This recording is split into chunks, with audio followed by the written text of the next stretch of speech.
Hello to pizzas and pizza friends. This is Didi from AoE Mastapizza, and well, this is a different kind of cast I'll be doing because it's a bad match that I played myself, so nobody casted it, and so I figured that I could do that later and upload it straight into YouTube. So this is the match between Caco and myself for the Imperial League, round 1.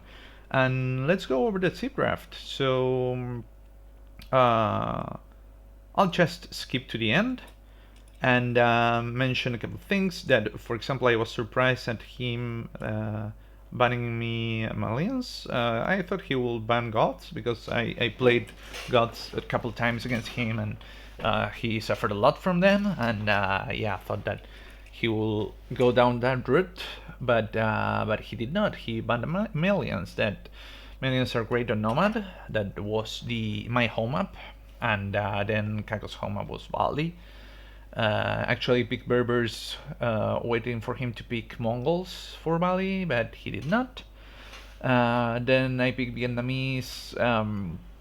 One may thought that I could have picked them for Nomad, so I could see where my rival starts, but I really did it because I know how much he loved Vietnamese, so I took them from him. And yeah, then I banned his Malay because of the enormous fish boom that they can do in Nomad. And yeah, that's pretty much about the Seabraft, I guess. And yeah, for the first match in Arabia, I thought he was going to go Burmese. Why? Because you can save Koreans for Nomad because of the cheaper units in terms of wood, and their good naval strength with the turtle ship. But then I figured that he could go Lithuanians in Bali because Bali has a lot of hunting, and while Lithuanians don't benefit directly from that, since they start with 150 extra food, they can save the wood from the farms, and going Bali makes that stand longer because you go meals in the middle to go for hunting, and that saves you a lot of wood, while also having a higher gathering rate for food. So yeah, I thought that he was going to go Lithuanians on Arabia. Sorry, on Bali. I thought Koreans for Nomad, and then it was either Burmese or Celts for Arabia, and I thought he was going to go Burmese, so I went Berbers, but he went Lithuanians. So let's start to watch the game and see what happened there. Okay, first of all, let's take a look at our maps.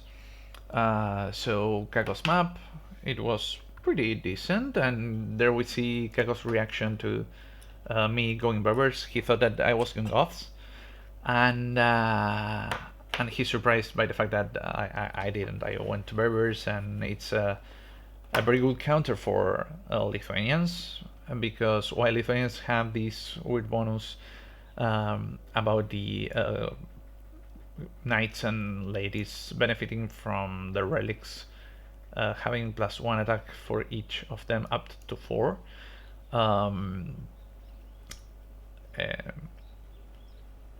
Berbers have cheaper cavalry, so I can mass numbers faster, and also I have camels, which is a great counter against Lithuanians. And yeah, let's go over the maps. I think, well, it's not the best map certainly, but it's very, very good because you have back berries, back mangle, 2 stones in the back, easily wall level. You can go from here to the edge of the map. Here is easily closable as well, and then yeah, you might need to do some some walling towards the DC here, but all in all, I think it's a pretty decent map. And mine, it's not bad as well. I have a safe gold, 2 back wood lines, berries are not that bad, and it's pretty easily wallable as well. You can wall from here to here, here to the DC, here to the DC, and here, and you are all set. So let's go for a bit to the civilization overview. Yes, we see that Lithuanians have this 150 bonus I mentioned earlier. They have faster moving trash units, at least skirms and spears, that comes in very handy in feudal age when you are being raided by either archers or scouts. And then, well, also the bonus I mentioned with the relics, that it's huge. When it was first introduced, it was hard to believe that this was balanced, but it was in the end. And yeah, so we can expect the Lithuanian to go as fast as he can for the relics. Then for Berbers, on the other hand, we have faster moving villagers.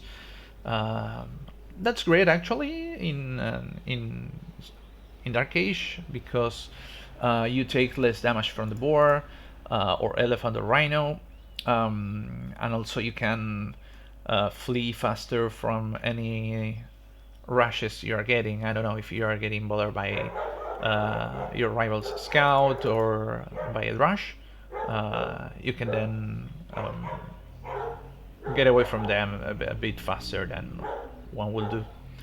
It also impacts in eco, not that much, but certainly it's some slight improvement. And the speed bonus also applies to ships. Whoops, what happened there? And then the other bonus is the cheaper cavalry. Stable units are 15 and 20% cheaper in Castle Age and Imperial Age. So yeah, that's a great bonus, and the one I was thinking to exploit a lot when I saw Lithuanians on the other side. Unfortunately for Caco, I killed his scout, and now we see his reaction again. So unfortunate for him. And yeah, we see that he starts walling up. I don't really like his walling here. I think he will go a bit further away and wall here and maybe here. It's a bit more of wood, but you got a safer wood line. Otherwise, I can put a tower here or archers or whatever. And it was not that a difference to wall over here. Same applies to the barracks. It could be put here and gain some more space there. But all in all, the good thing is that he's already starting to wall. I'm starting to wall myself as well on this side. Maybe not the best thing to go about. I think that it's most optimal to first wall the front, because it's where most likely you'll be going to be engaged, and then move over to the edges. But whatever, I did it this way. Now going for the barracks and probably completing that wall there. We see Caco is walling the other side. Actually, I will have walled to the edge of the map here to gain more terrain, and there's another safe wood line. Yeah, I think it would have been better to wall from here to the edge of the map. And this is one of the first things that I didn't get from Caco. We will see it soon enough, but he went up with 20 villagers, pop 21 up. I remember that he lost the scout, but but as he gets into feudal age, he didn't go for the aggression, and that's usually the Caco's style. So I don't know what was his intention there.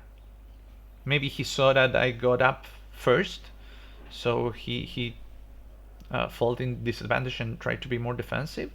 We see that he's now trying to spears and trying to complete the walls. So I think maybe that's what happened. I don't really know. But he nailed it. I was going to go scouts, but I also thought of adding some archers, because I knew he knew that it was very probable that I was going scouts, and he will have the spears to battle against that. So I thought of adding some archers to support the um, scouts. Also pulled off a couple spears, because he was Lithuanian and he had a similar uptime. So I thought he was going for the scouts as well. But this is what I was referring to before. He's not making any military buildings. He focused on Finnish walling. He put down some farms, and no military buildings for him. But neither. And now he starts going for gold. But he did not do a fast castle build. So I'm a bit confused on what his idea was for his build. So now I'll try to sneak in, and unfortunately those spears will see my scouts and make some damage, as I was not looking there. I think I was setting up the front wall here that I should have, as I mentioned. I think this should have been the first thing I did. So I lost a scout there in a silly way. Now the first archer coming in, and yeah, I'll try to be as annoying as possible. If I'm not able to make any damage, I already saw, I think, that he was fully walled.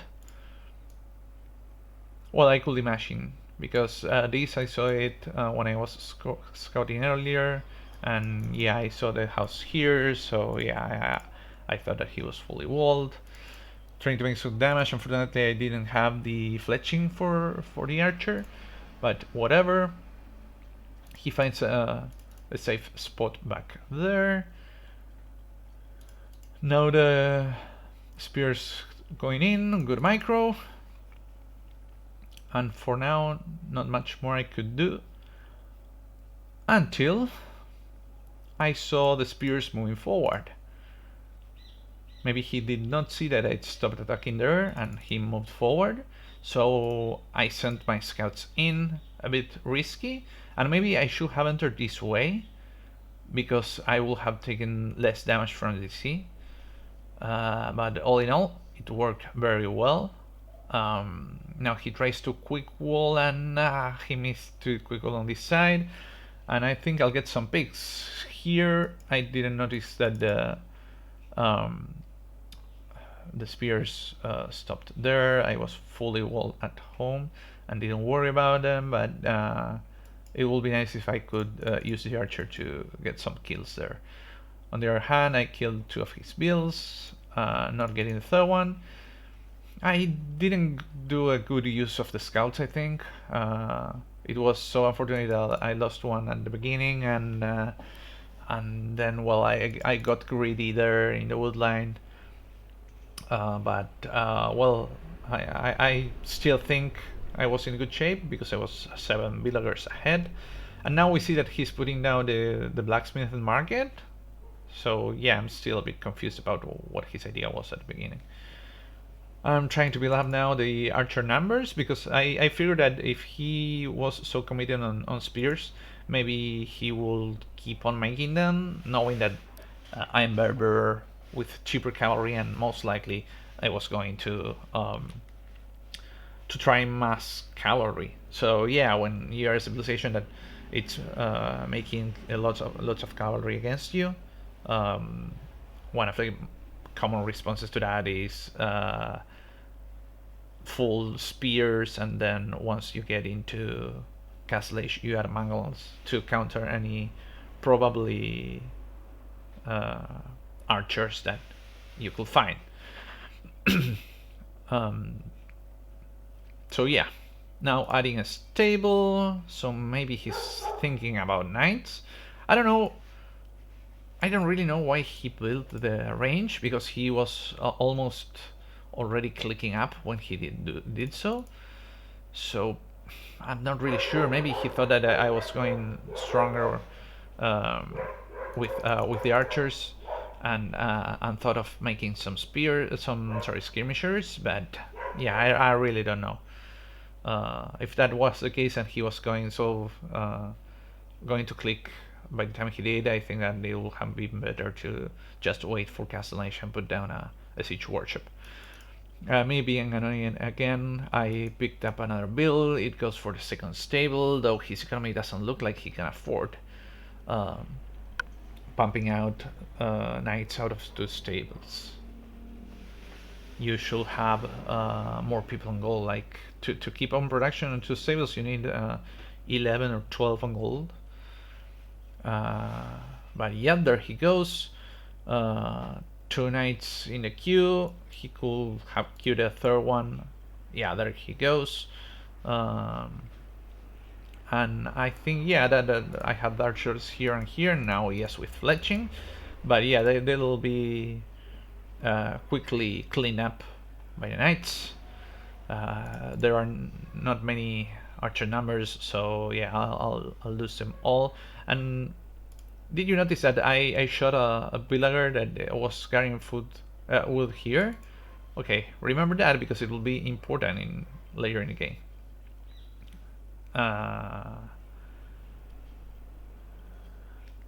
So, as I mentioned, archers got cleared up. I tried to save this, and I think I succeeded at it.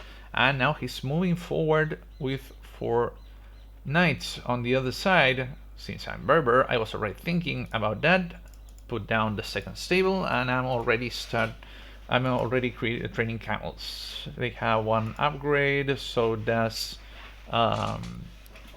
Caco with the knights. Now the +2 armor is about to get in, so those knights will do fairly decently against the camels. And yeah, then I saw that he was trying to be annoying there, and at first I thought of going forward because I was fully walled. I think I put down a second layer here or whatever, and I started building the second TC. He's trying to find a hole, nothing so far. And here, look at this. Suddenly the tree disappears. Caco didn't notice this when we were playing, and I think that if he sees this video, he will hate me for that. I did the delete trick. I placed a palisade foundation on the straggler tree and deleted it. That doesn't work on trees on the woodline. It only works on the straggler trees, the ones that are alone in the map. So I took advantage of that exploit to get into his base. Now he's going for a desperation castle. His knights are idling here now, and yeah, I got a lot of kills. I thought that he was throwing the game, like he did in the first tournament that we played. I'll spoil. He managed to complete it. But check the build counts. I'm 14 villagers ahead now, getting some more kills. Villagers continue to go down. He gives up the TC and sends all the villagers in to finish the castle, which he manages to, but at what expense? I'm now 23 villagers ahead. Sure, I'll lose all this army, but the amount of damage I did is huge. Also, I sneaked a villager here, and this was more of an Easter egg, because Caco always tries to drop military buildings on other people's bases. You will usually build a siege workshop, I don't know, here to gain control over the hill, or here. I mean, any other place to gain map control, but no, he goes into the into the walls and build them inside. So I did the same, just in some kind of inner joke. And then he discovered that I had a hole in my base, and he also managed to get in and make some good damage. We'll see how my villager numbers go down. On the other side, I train a scorpion that I'll soon pop out and start shooting at the villagers that were hitting my building. Unfortunately, I was not paying a lot of attention here because I thought that the camels would do the work, but they did not. I always put my units in defensive stance, and yeah, the rally point was here, so the knights were not being hit because they were outside of the range that the units figured that they need to attack. So yeah, he did continue doing damage there, though I was still 20 villagers ahead. A huge setback for him, as he finally gets rid of my siege workshop at the expense of having all these villagers idle, about 11, 13, 14 villagers hitting stuff instead of producing. So I'm very happy with the damage that I did there. And notice that he rebuilt the palisade, but he left the hole open. That I don't know if he then closed or not. So at this stage, I mean, I would have called GG if I were on his shoes, but he did not. He continued playing, and that's very valuable as well. So what do you do now? You see that he already saw that I was going camels. He didn't see the crossbows, but he knew I was going camels. So yeah, you do what I mentioned. You go pikes and mangonels. At least what's that I would have done. But on the other hand, he's placing his second TC, while I was already on 3 TCs booming like hell. And since I knew I had advantage because I made a pretty good damage to him, and I was already building up numbers. I have these camels patrolling looking for relics because I remember that he was Lithuanian and might leverage the usage of relics, so I protected the one that I found, continuously searching with the spear. Now with this group of camels, I'm starting to try to take some map control. We'll see that in a few minutes. I'll try to start moving forward, and I think that he should have do the same on his side. I mean, later on when we spoke. Sorry, he told me that I trapped him in his base and he could not go away. But maybe what you want to do there to see what the rival it's on, you can pull out a scout and try to see what's going on around the map. So what I try to make sure is that I got this this hill here, because it was very strategic.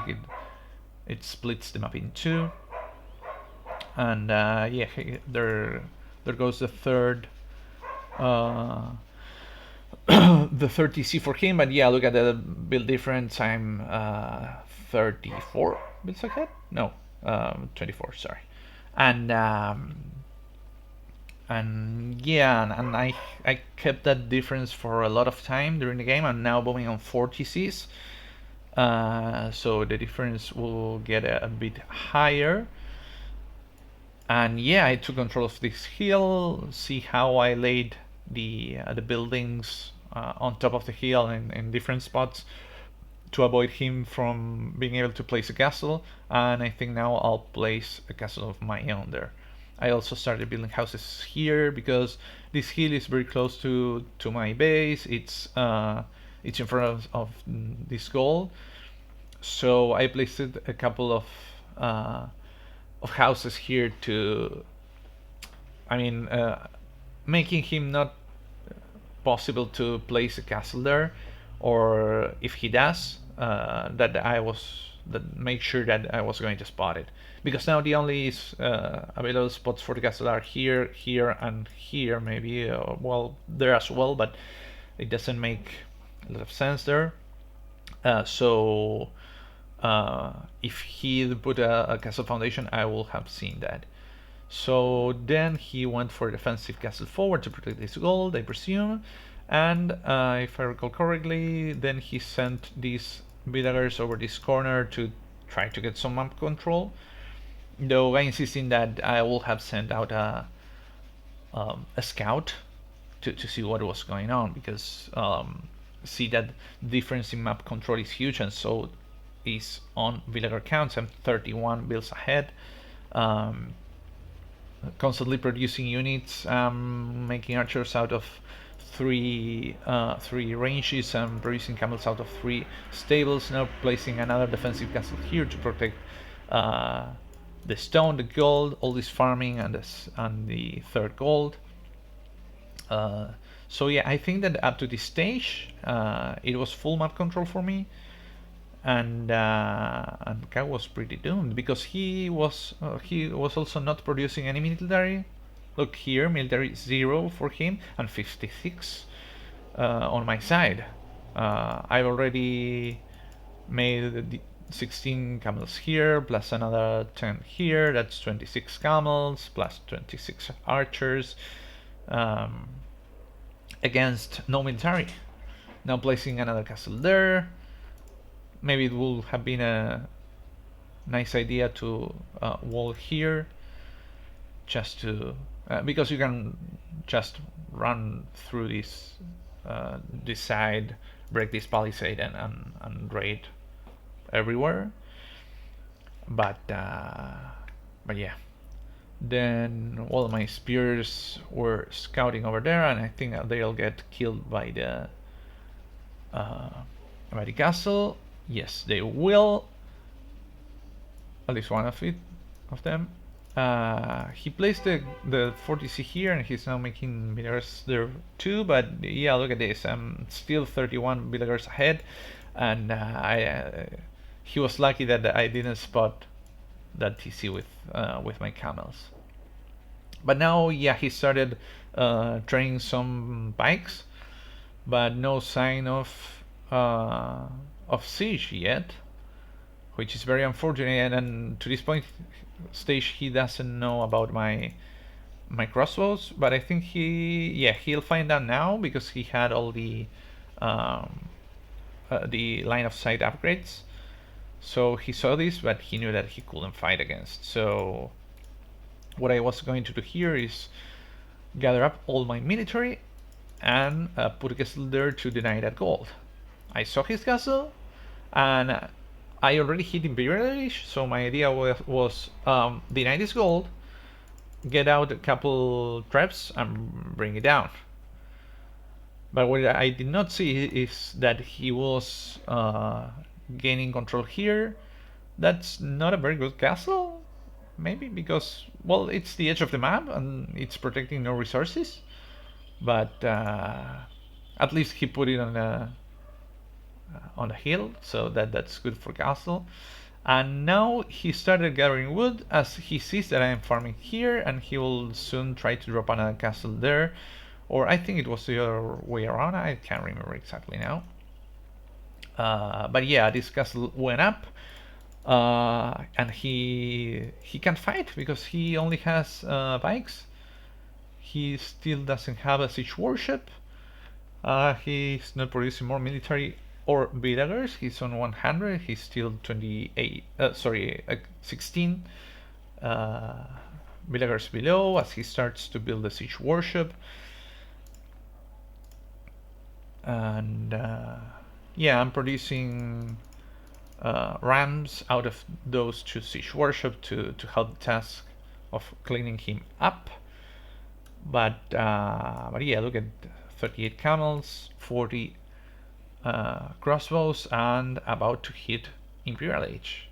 He hasn't clicked yet, lacking a bit of gold to do so.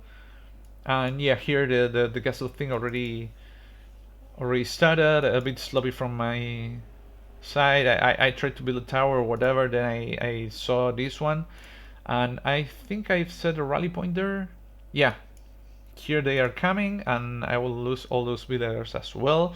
And he that I saw that had my eco there, so he sent more villagers forward because to try put more castles or towers down or whatever. So I built this one. Meanwhile, on the other side, the castles were already producing trebuchets. He already had one mango in, went for that gold, I believe, if I recall correctly, yes. And here I sort of trapped his villagers, or maybe not, because he destroyed the wall. But he took his time to bail from trying to go down that route, and he lost a couple of villagers as he continues moving towards his base again. Yeah, this was part of the trap as well. Now microing the archers, or not that much. Sloppy from me. And here desperately trying to keep this castle up, but there was no coming back, and he calls the GG. So that's the first game, and we are moving into the second game that will take place in his home map, that it's Bali. Let's take a quick look at his stats. So he still killed more units than me, but I think that was because of the fact that he landed one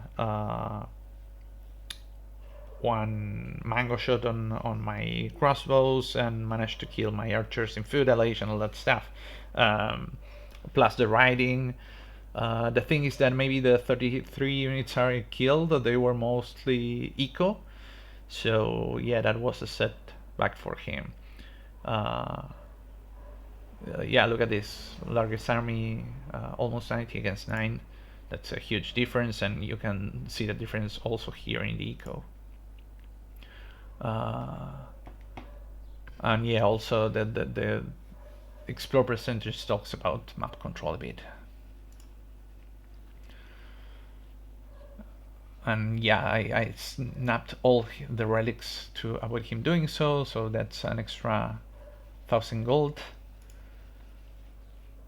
Okay, so let's move into the next match. But it's Goths against Celts. So I thought he was going to go for Koreans here, but I guess Celts is not that bad anyway. I don't know. I still feel that the best choice for this map would have been to go Lithuanians on Bali, and then for example, I don't know, Celts in Arabia, or I don't know. However it is, it's a pretty decent map. I mean, this looks far away, but if you manage to close here, well, yeah, actually you could close here, here, and here. It's a pretty decent map. He has a mangle in the back, a stone in the back, and on a hill, berries in the back. It's a decent map for him, and for me it's not that bad as well. Maybe not as good, but yeah, you can close here, here, and here, and you are all set. Or even you can just close here and to the edge of the map. I don't know. It's a lot of area to cover, but it is what it is. And yeah, I originally picked Goths for this map because what I thought on doing was, since there's a lot of hunt in the middle, staying a bit longer in feudalage, put down 2 barracks, send full villagers to gather from the deer in the middle, and keep the continuous production of villagers from the DC and militia from 2 barracks to then go up feudalage and upgrade them into man at arms before he has a chance to do anything about it. So that was my idea, and well, let's go over the civilization bonuses. Give me a second while I'll set it up. So we have Goths and Celts. There we go.